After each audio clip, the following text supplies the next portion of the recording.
மருத்துவர் ராமதாஸ் அவர்களும் நானும் சேர்ந்து தமிழ் பாதுகாப்பு இயக்கத்தை நடத்தினோம்.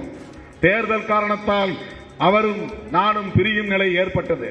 பிரிந்த போது தமிழ் உணர்வாளர்களும் தமிழ் அறிஞர்களும் யார் பின்னால் போனார்கள்? உடனே மருத்துவர் ராமதாஸ் அவர்களோடு போய்விட்டார்கள்.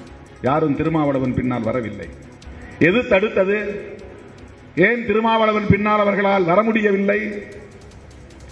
ராமதாஸ் அவர்கள் ஒரு இயக்கத் தலைவராக வந்தபோது அவரை தோளில் தூக்கி கொண்டாடியவர்கள் பெரியாரியவாதிகளும் மார்க்சியவாதிகளும் மார்க்சியல் எளிதியவாதிகளும் திமுகவுக்கும் அதிமுகவுக்கும் மாற்றாக ஒரு தலைவர் வந்துவிட்டார், ஒரு புதிய ஆட்சி மாற்றத்தை நாம் ஏற்படுத்த போகிறோம், இனி திமுக வேண்டாம் அதிமுக வேண்டாம் என்று அவரை தோளில் தூக்கி கொண்டாடியவர்கள் யாராவது திருமாவளவன் எமர்ஜாய் வந்த காலத்தில் பக்கத்தில் வந்து யாராவது ஆறுதல் சொல்லி இருப்பார்களா? ஆதரவு தெரிவித்திருப்பார்களா?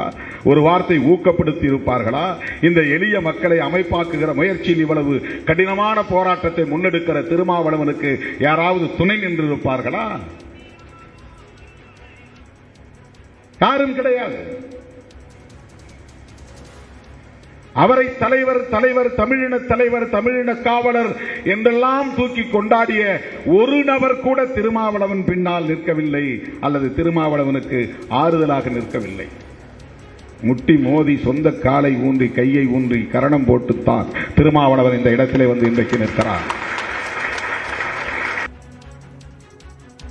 மருத்துவர் ராமதாஸ் அவர்களும் நானும் சேர்ந்து தமிழ் பாதுகாப்பு இயக்கத்தை நடத்தினோம். திமுக கூட்டணியில் ராமதாஸ் தரப்பு இடம்பெறுமா என்ற கேள்வி தொடர்ந்து எழுந்து வரக்கூடிய நிலையில் திருமாவளவன் தன்னுடைய ஆதங்கத்தை வெளிப்படுத்தியிருக்கிறார். தொடக்க காலங்களில் போராட்ட களத்தில் இருக்கும்போது, இயக்கமாக இருக்கும்போது ராமதாசும் திருமாவளவனும் ஒன்றாக பயணித்த அந்த நாட்களை அவர் நினைவு கூர்ந்து பேசியிருக்கிறார். திருமாவளவன் தனியாக ஒரு கட்சியை கட்டும்போது, இயக்கத்தை கட்டும்போது யாரும் உடன் இல்லை என்ற ஆதங்கத்தை அவர் வெளிப்படுத்தியிருக்கிறார். தமிழ் பாதுகாப்பு இயக்கம் தொடர்பாக நடத்தப்பட்ட இயக்கத்திற்கு பிறகு கட்சி கட்டும்போது திருமாவளவன் பின்னணியில் யாரும் இல்லை என்ற ஆதங்கத்தை வெளிப்படுத்தியிருக்கிறார்.